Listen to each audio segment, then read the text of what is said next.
ప్రసంగించవలసిందిగా కోరుతున్నాం. దయచేసి అందరూ కూర్చుంటే ఇంకా ముఖ్యమైన కార్యక్రమం మనకి ప్రసంగం తర్వాత ఒక 20 నిమిషాలు మనం ఇది సెలబ్రేట్ చేసుకున్నాక మీరందరూ కూడా నిష్క్రమించండి. ఒక్క నిమిషం.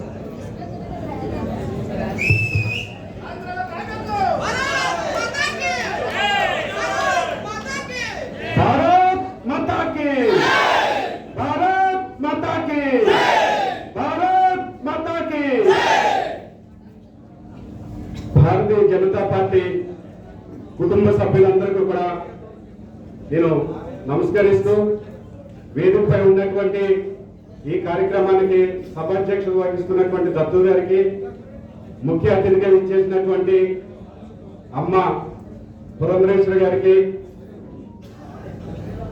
జాతీయ కార్యవర్గ సభ్యులు పని విధానాన్ని నేర్పించినటువంటి శ్రీ సోమవీరాజు గారికి, ఆర్వోగా ఇచ్చేసినటువంటి మాలతీ రాణి గారికి, పార్టీ సంఘటనా మంత్రి శ్రీ మధుకర్జీ గారికి, రాష్ట్ర ఉపాధ్యక్షులు లక్ష్మీనారాయణ గారికి, అక్క శ్రీదేవి గారికి, అలాగే మన రాజు గారికి, రాష్ట్ర కార్యవర్గ సభ్యులు నాకంటే జనరల్ సెక్రటరీగా పనిచేసినప్పుడు నాకు గురువు గారు అడబాల రామకృష్ణ గారికి, అలాగే ఉన్నికృష్ణ గారికి, అందరికీ కూడా పెద్దలందరికీ కూడా శిరస్సు వంచి నమస్కరిస్తా ఉన్నాను. చాలా సంతోషంగా ఉంది. భారతీయ జనతా పార్టీలో కార్యకర్తగా పార్టీ ఇచ్చినటువంటి కార్యాన్ని మనం చేసుకుంటా వెళ్తూ ఉంటే కార్యకర్త విజయం అనేది దానంతటా అదే వస్తుందని చెప్పి ఈరోజు నా ఎన్నిక, నా నియామకం తెలియజేస్తా ఉంది. ఇందాక లక్ష్మీనారాయణ గారు చెప్పారు వేచి చూడాలని.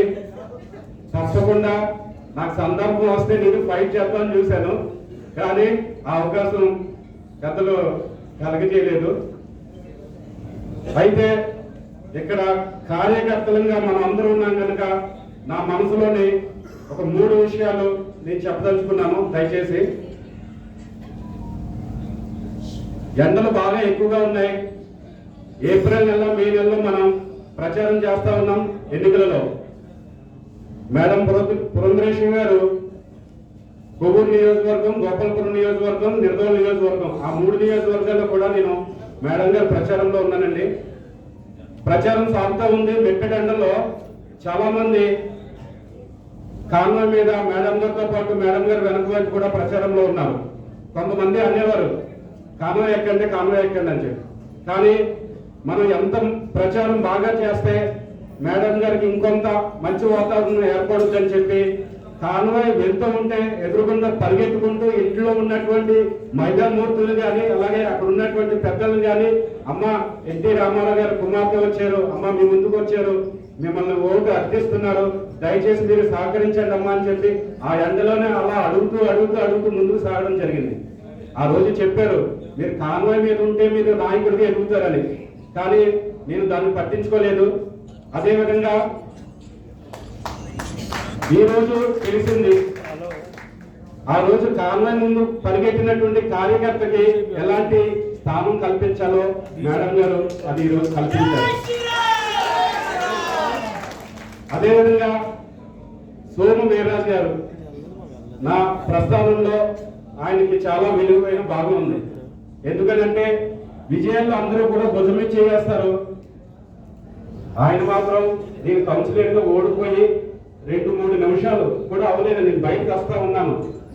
2020లో కొవ్వూరు మున్సిపల్ ఎలక్షన్ లో నేను కౌన్సిలర్ గా ఓడిపోయిన వెంటనే బయటకు వస్తుంటే మొదటి ఫోన్ మోగింది వీర్రాజు గారి నుంచి వచ్చిందండి. మొదటి ఫోన్ బాధపడకు నాగేంద్ర, నీ వెనకాల బీజేపీ కార్యకర్తలు అందరూ ఉన్నారు, మేము అందరూ ఉన్నాం, నువ్వు మంచి ఫైట్ ఇచ్చావు, 2వ స్థానంలో ఉన్నావు, ముగ్గురు పోటీ చేస్తే ప్రధానమైన పార్టీలు కూడా పోటీ చేస్తే నువ్వు 2వ స్థానంలో ఉన్నావు, నువ్వు ఒక్క రూపాయి కూడా ఖర్చు పెట్టకుండా నువ్వు పని చేసావు, నువ్వు బాధపడకు, మంచి సమయం వస్తుందని చెప్పి ఆయన అన్నారు. ఒక కార్యకర్తగా సందర్భం వచ్చినప్పుడు ఆయన చేయవలసినటువంటి సహకారం కూడా చేయడం జరిగింది. అదేవిధంగా మా గురుగారు లక్ష్మీనారాయణ గారు ఆయన జిల్లా అధ్యక్షులుగా ఉన్నప్పుడు నేను జిల్లా కార్యదర్శిని. అదేవిధంగా పరిమళ రాధాకృష్ణ గారు ఆయన జిల్లా అధ్యక్షులుగా ఉన్నప్పుడు నేను జిల్లా ప్రధాన కార్యదర్శిని. అదేవిధంగా మా మరో గురువు గారు దత్తు గారు ఆయన జిల్లా అధ్యక్షులుగా ఉన్నప్పుడు నేను జిల్లా ప్రధాన కార్యదర్శిని. ఈ విధంగా అందరి దగ్గర కూడా నేను పని చేసి ఒక క్రమశిక్షణ గల కార్యకర్తగా పేరు తెచ్చుకోవడం జరిగింది. ఈ రోజు యుద్ధం చేయకుండా అలా నిలబడి వేచి చూస్తున్నానంటే అలాంటి వారందరూ కూడా నాగేంద్ర తన యొక్క కార్యశైలి అంటే ఏంటనేది వాళ్ళందరికీ తెలుసు కనుక ఈ అవకాశం ఇచ్చారని నేను అనుకుంటున్నాను. అదేవిధంగా మధుకర్జీ గారు అరకులో పవన్ చాలా బాగా కష్టపడి పనిచేస్తూ ఉంటే అసలు నాగేంద్ర ఏం చేస్తున్నాడు ఈ టైంలో అని చెప్పి ఒకసారి వీడియో కాల్ చేశారు.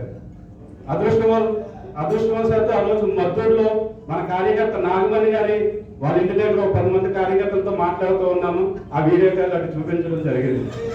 అంటే ఒక కార్యకర్తని పనిచేస్తూ ఉంటే ఏ విధంగా గుర్తిస్తారనేది కూడా నాకు ఇంతవరకు కూడా తెలియదు. ఉదయం కొంచెం సిద్ధంగా ఉండండి కొంతమంది నుంచి కబురు వచ్చేటప్పటికి నేను నమ్మలేదు. 3:19 భారతీయ జనతా పార్టీ ఫేస్బుక్ లో అఫీషియల్ గా నా ఫోటో పెట్టి వాళ్ళు విషయం తెలియజేయడం జరిగింది. అప్పుడు నేను నమ్మానండి, ఇది కార్యకర్త యొక్క క్రమశిక్షణతో తన పని తను చేసుకుంటూ వెళ్తే ఏ విధమైనటువంటి విజయం వస్తుందని చెప్పి నేను ఈ రోజు రుచి చూశాను. అదేవిధంగా ప్రతి కార్యకర్త ఈ రోజు నా దగ్గరకు వచ్చి నన్ను పలకరిస్తూ ఉంటే నిజంగా వాళ్ళ కళ్ళల్లో అందరూ షేక్ హ్యాండ్ ఇస్తూ ఉంటారు, కానీ వాళ్ళ కళ్ళతో నాకు శుభాకాంక్షలు తెలియజేయడం నాకు చాలా చాలా చాలా ఆనందంగా. నిజంగా రాష్ట్ర పార్టీ పెద్దలు ఏ విధంగా అయితే నా మీద నమ్మకం ఉంచి ఈ బాధ్యతను నాకు అప్పగించారో తప్పకుండా వారందరూ కూడా గర్వపడేలాగా, అదేవిధంగా కార్యకర్తలందరూ కూడా నాగేంద్ర మా మనిషి, నాగేంద్రకి మేము పూర్తి అండగా ఉంటాం. ఎందుకంటే నాగేంద్ర క్షేత్రంలోకి వచ్చి తన పని తన బాధ్యతను నిర్వహిస్తున్నాడు కనుక మేము ఆయనకు అండగా ఉంటామని చెప్పి మీరందరూ కూడా ఆలోచన చేసే విధంగా నేను మీ ముందు నడుచుకుంటానని చెప్పి సందర్భంగా తెలియజేస్తా ఉన్నాను. పెద్దలు వీర్రాజు గారు చెప్పారు, అలాగే మేడం పురంధరేశ్వరి గారు చెప్పారు, అలాగే మా సీనియర్ అయినటువంటి దత్తు గారు కూడా కొన్ని సూచనలు చేశారు. తప్పకుండా వారు చెప్పినట్టు విషయాలు నేను ఆశయంగా తీసుకొని భారతీయ జనతా పార్టీ రాజమండ్రి జిల్లాలో తప్పకుండా ఒక బలమైన ఒక శక్తివంతమైన పార్టీగా మిగతా ఏవైతే పార్టీలు ఉన్నాయో వాటికంటే కూడా ఒక అడుగు ముందు ఉండే విధంగా నేను కష్టపడి పనిచేస్తానని చెప్పి ఈ అవకాశం ఇచ్చినటువంటి కుటుంబ సభ్యులందరూ కూడా శిరస్సు వంచి నమస్కరిస్తున్నాను. నమస్కారం. భారత్ మాతా కీ, భారత్ మాతాకి వర్ధిల్లాలి వర్ధిల్లాలి వర్ధిల్లాలి వర్ధిల్లాలి. జై హింద్. ధన్యవాదాలయ్యా Nagendra. Wish all the best. ఒకసారి మన జిల్లా నుంచి రాష్ట్ర కౌన్సిల్ కి కొన్ని పేర్లు పంపించడం జరిగింది. అవి కూడా ఇప్పుడు ఒకసారి